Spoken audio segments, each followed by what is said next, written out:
Hello, you all. This is Mahesh Kumar, and I welcome you again on your own YouTube channel, that is Zenipex Education. Okay, in this video, we are going to study The Road Not Taken. The Road Not Taken is a wonderful poem which is composed by Robert Frost. Okay, Robert Frost is a poet of nature. He is a poet who uh, is always there with some deeper meanings. Okay, whatever the words are used in his poems, okay, there is one literal meaning in there, but the wider meanings or the greater meaning lie uh, in an another way, okay, in a philosophical way.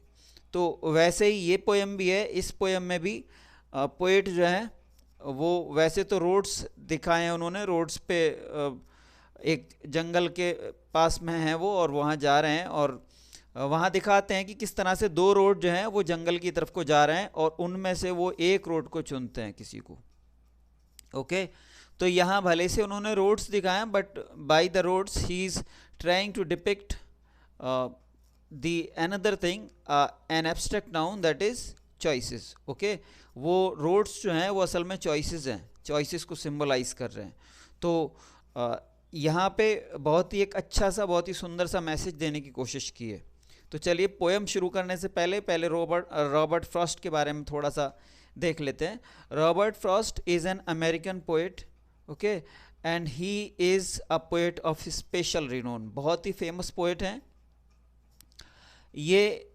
इतने famous हैं, इनको ऐसे लगा सकते हो आप कि इनको चार चार बार तो पुलित्ज़र अवार्ड मिला था. पुलित्ज़र अवार्ड जो है वो लिटरेचर की फील्ड में, लिटरेचर जर्नलिज्म के फील्ड में नोबेल प्राइज़ के जैसा माना जाता है. ओके, तो चार चार बार इनको पुलित्ज़र प्राइज़ मिला, और 31 टाइम्स इनको जो था वो नॉमिनेट किया गया लिटरेचर के नोबेल प्राइज़ के लिए. 31 टाइम्स रिकॉर्ड. ओके, इसके अलावा इनको अमेरिका के ही एक प्रांत के पोएट लॉरिएट के तौर पे भी मान्यता मिली. उसके अलावा भी इनको बहुत सारे अवार्ड्स इनके लाइफ टाइम में मिले, और इनकी जो स्पेसिफिक फील्ड है वो वही है कि नेचर के पोएट हैं, और नेचर को एक अलग ही वे में डिपिक्ट करते हैं, और बहुत ही सिम्बोलिकली चीज़ों को रखते हैं आपके सामने, बहुत ही इंटरेस्टिंग वे में. ओके, तो चलिए स्टडी करते हैं पोएम की.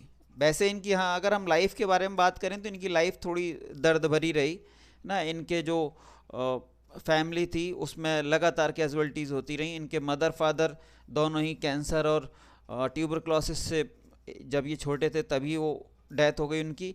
इसके अलावा इनके एक बेटा था. बेटे को इनके जो था वो उसने सुसाइड कर ली, और उनकी बेटी जो थी एक, उसको नर्वस ब्रेकडाउन हो गया था, कंप्लीट नर्वस ब्रेकडाउन. तो इनकी पर्सनल लाइफ काफ़ी जो थी वो दुख भरी थी.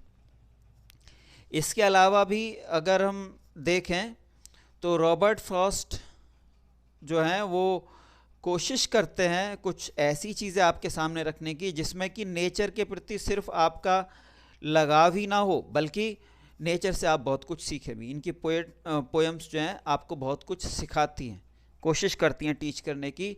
और ये कितने इम्पोर्टेंट हैं इसको आप ऐसे भी समझ सकते हैं कि 9 से लेकर 12 तक लगभग आपको हर क्लास में इनकी पोएम्स पढ़ने को मिलेंगी. ओके, तो चलिए मेन पोएम पर आते हैं. समरी हम इसकी पहले ही आपको बता चुके हैं कि किस तरह से पोएट जो हैं दो रोड्स के जरिए आपके सामने बता रहे हैं कि कैसे चॉइसेस आपके सामने आती हैं, और वो चॉइसेस आपको कई बार कुछ हार्ड डिसीजंस लेने के लिए, टफ डिसीजंस लेने के लिए मजबूर कर देती हैं. ओके, आपके लिए, आप क्योंकि एक ऐसी एज में हैं, ऐसी अवस्था में हैं जहाँ की आप एक ट्रांजिशनल फेज़ में हैं. ओके, जो आपकी एज है 10th के जो बच्चे होते हैं 15-16 ईयर्स 17 ईयर्स के आसपास रहते हैं. ओके, ये टीन एज होती है, और टीन एज बहुत ही बड़े चेंजेस वाली एज होती है, चाहे वो फिज़िकल लेवल पे हो चाहे वो मेंटल लेवल पे हो. अगर हम फिज़िकल लेवल पे बात करें तो आप लोग जो हैं वो बच्चे से एडल्ट्स में कन्वर्ट हो रहे होते हैं, चिल्ड्रन से एडल्ट्स में कन्वर्ट हो रहे होते हैं. और अगर हम मेंटल लेवल की बात करें तो एकदम तेज़ी से मैच्योरिटी आ रही होती है, बहुत ही तेज़ी से मैच्योरिटी आ रही होती है. ओके, तो इसीलिए बहुत सारी उठापटक रहती हैं। इसके अलावा भी अगर फ्यूचर को लेकर के भी देखें, करियर वगैरह को लेकर के, तब भी यहाँ चेंजेस रहते हैं। हाई स्कूल अभी आप कर रहे हैं, उसके बाद फिर इंटर में जाएंगे, नाइन्थ हाई स्कूल के बाद इंटर में जाएंगे, और इंटर के बाद एकदम से करियर के से जो रिलेटेड चीज़ें हैं, जो डिसीजंस हैं, वो आपको लेने पड़ेंगे। तो ऐसी कंडीशंस आपके सामने भी आएंगी जब आपको दो या दो से ज़्यादा चॉइसेस सामने होंगी और उनमें से आपको एक टफ डिसीजन लेना पड़ेगा। हालांकि आप सोच समझ के लेंगे, लेकिन तब भी बहुत सारे डिसीजंस कई बार कितना भी सोचने समझने के बाद गलत हो जाते हैं।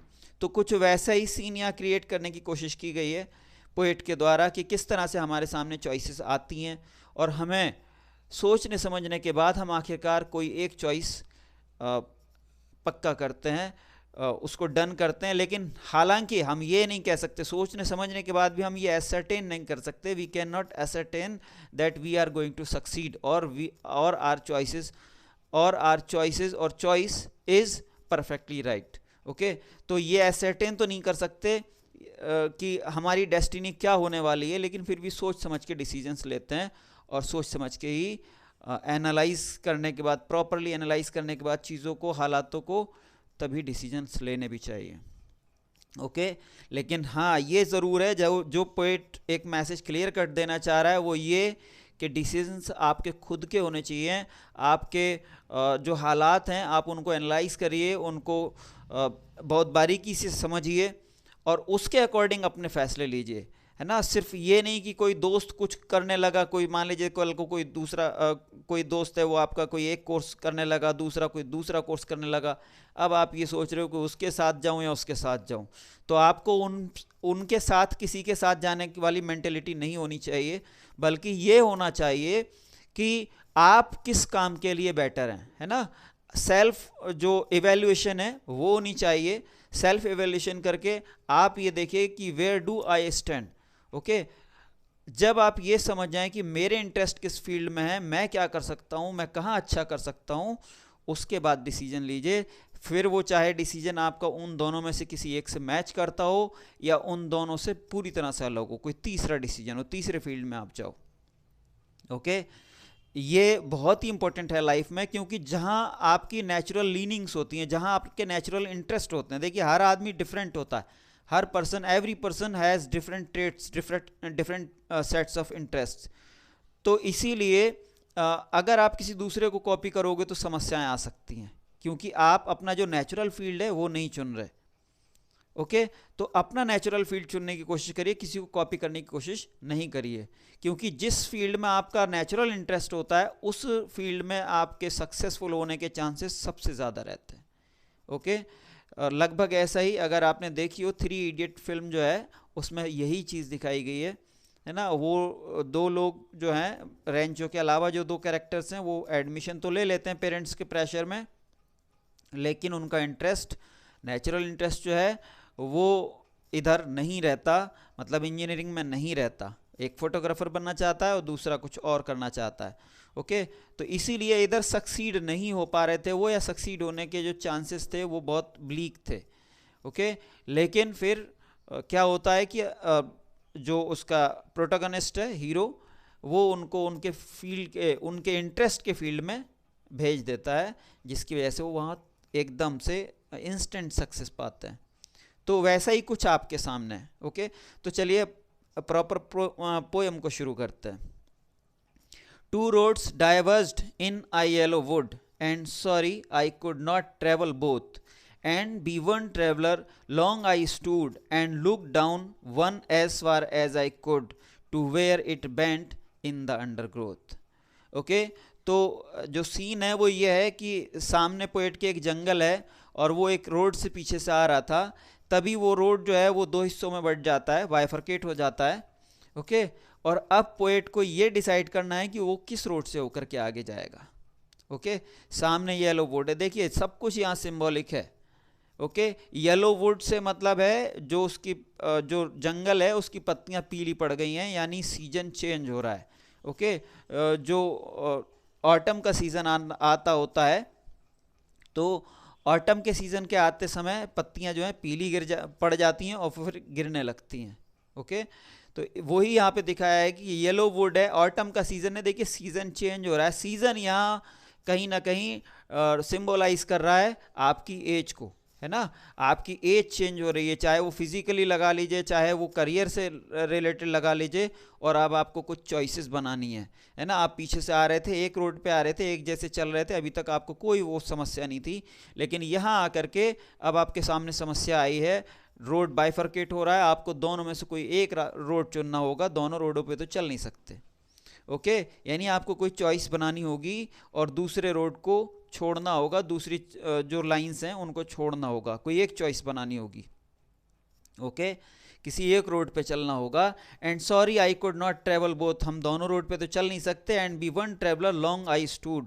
ओके, और जैसा कि ऐसे में होता है, पोएट कह रहा है कि क्योंकि मैं अकेला था इसलिए मैं एक ही रोड पे जा सकता था, अगर दो होते, तीन होते तो कहते हाँ भाई तुम इस रोड पे जाओ, मैं इस रोड पे जाता हूँ, देखते हैं दोनों रोड में क्या है।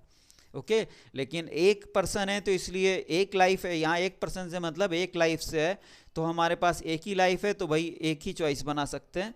ओके, तो इसीलिए वो वहाँ रुकता है, लॉन्ग आई स्टूड, और देर तक देखता रहता है ना। ये नहीं कि नहीं साहब बस कोई भी ऐसे सामने कोई समस्या आएगी और हम इंस्टेंट कोई डिसीजन ले लेंगे, बल्कि सोच समझ के डिसीजन लेना चाहिए। कंप्लीट ब्रूडिंग के बाद उस पर बहुत अच्छी तरह से मनन करने के बाद, चिंतन मनन करने के बाद डिसीजन लेना चाहिए। ओके, तो लॉन्ग आई स्टूड मतलब बहुत देर तक वो वहाँ खड़ा रहा और देखता रहा, ऑब्जर्व किया उसने चीज़ों को, ओके, एनालाइज किया, और उसके बाद डिसीजन लेगा। And look down one as far as I could, है ना, और उसमें से एक रोड को उसने देखा और वहां तक देखा जहां तक कि उसे दिखाई दे रहा था। And look down one as far as I could to where it bent in the undergrowth, और वो कहाँ तक उसको दिखाई दिया, जब तक कि वो जो रोड थी वो जंगल के एज के आसपास या जंगल के पास तक, जो दूसरे छोटे मोटे झाड़ियाँ पेड़ वगैरह जो थे वहाँ तक जाकर के ख़त्म नहीं हो गई। मतलब रोड तो ख़त्म नहीं हो रही, लेकिन उसके आगे उसको दिखाई नहीं दे रहा। ओके, तो जहाँ तक उसको दिखाई दिया वहाँ तक उसने रोड को देखा इसलिए ताकि इंस्पेक्शन कर सके, एनालाइज कर सके कि हाँ कौन सा रोड बेटर रहेगा चलने के लिए। Okay, then took the other as just as fair and having perhaps the better claim because it was grassy and wanted wear, though as for that the passing there had warned them really about the same.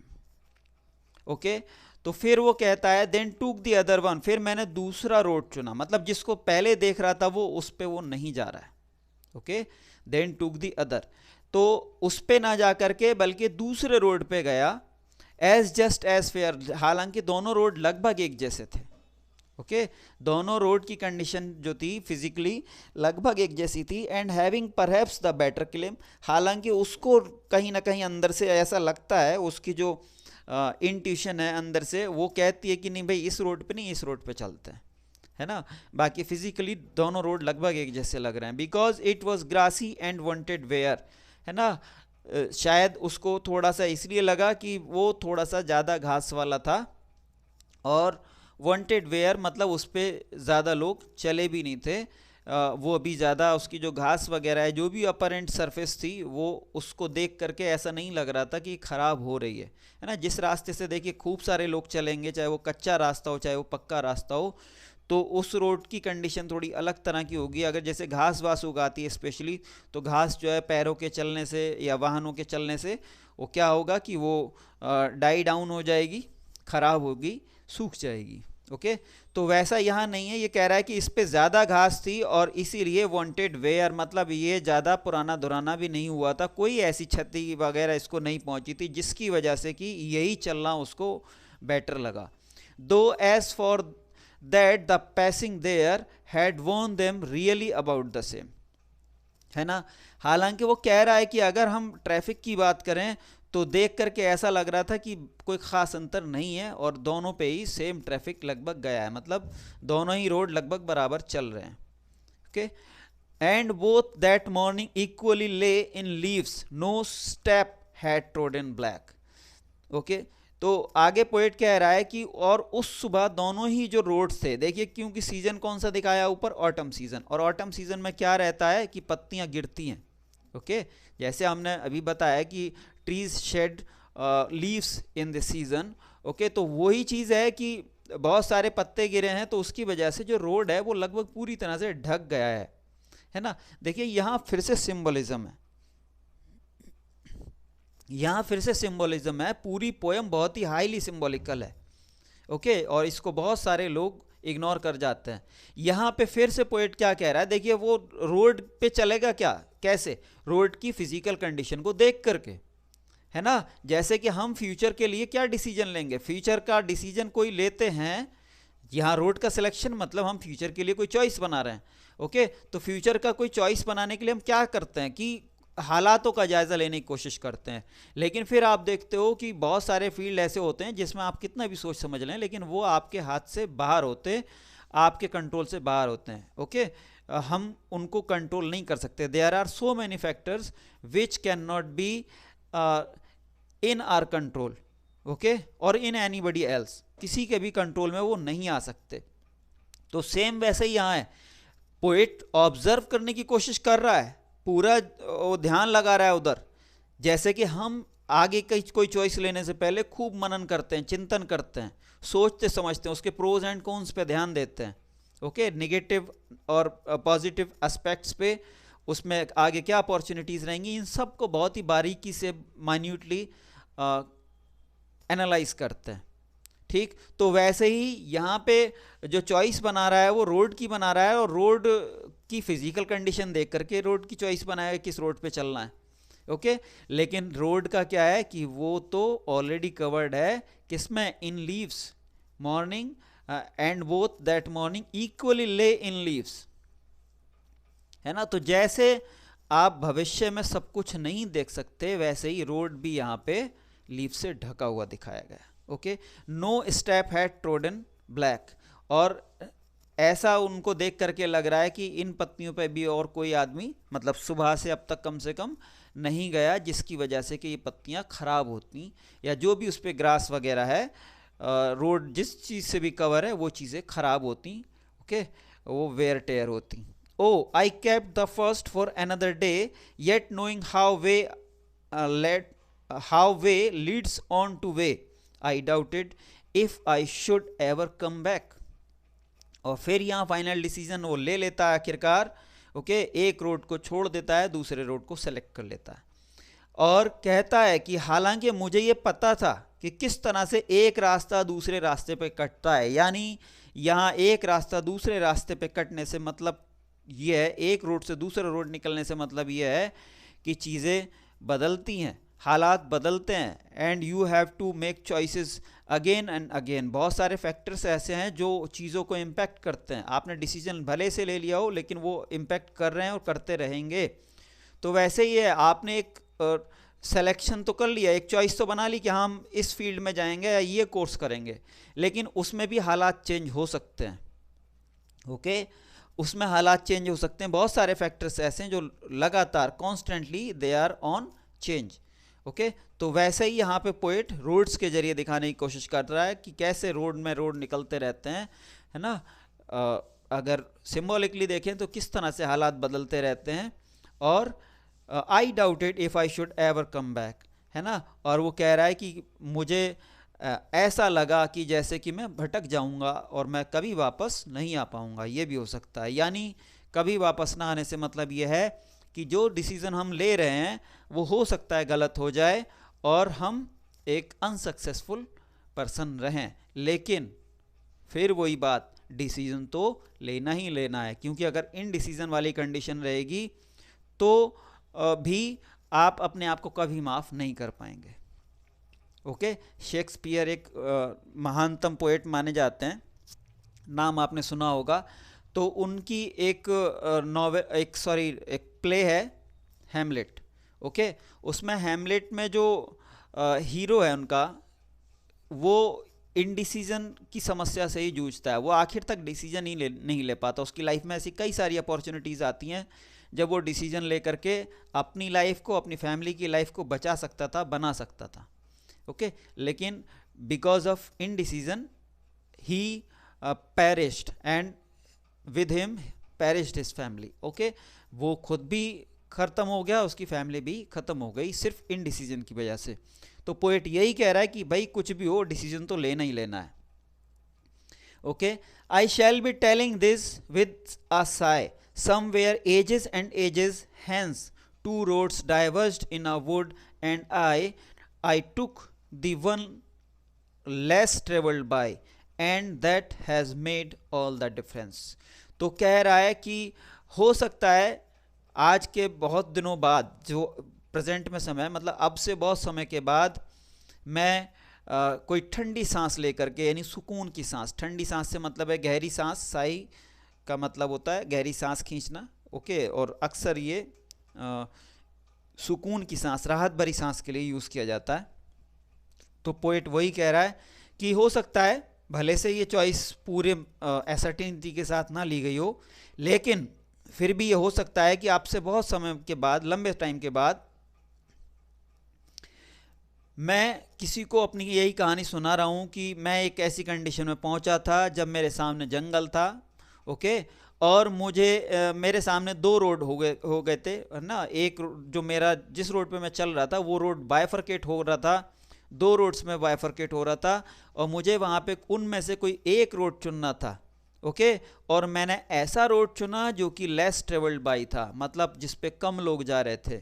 Okay, और इसी ने सारा difference create कर दिया। मतलब मैं अगर आज सक्सेसफुल हूँ इतना, तो इसी से सारा जो है वो डिफरेंस क्रिएट हुआ है। या हो सकता है अनसक्सेसफुल भी हो जाए और उससे डिफरेंस क्रिएट हुआ, मतलब चाहे वो सक्सेसफुल रहे चाहे वो अनसक्सेसफुल रहे, लेकिन उसकी वजह क्या रहेगी, वो जो स्पेशल उसका डिसीजन था, क्योंकि उसने ऐसा रोड चुना जो कि थोड़ा ज़्यादा अनसर्टेन था, जिस पे कम लोग जा रहे थे। उसने भीड़ के साथ जाना पसंद नहीं किया, बल्कि एक अपनी अलग चॉइस बनाई, अपना एक अलग रास्ता चुना।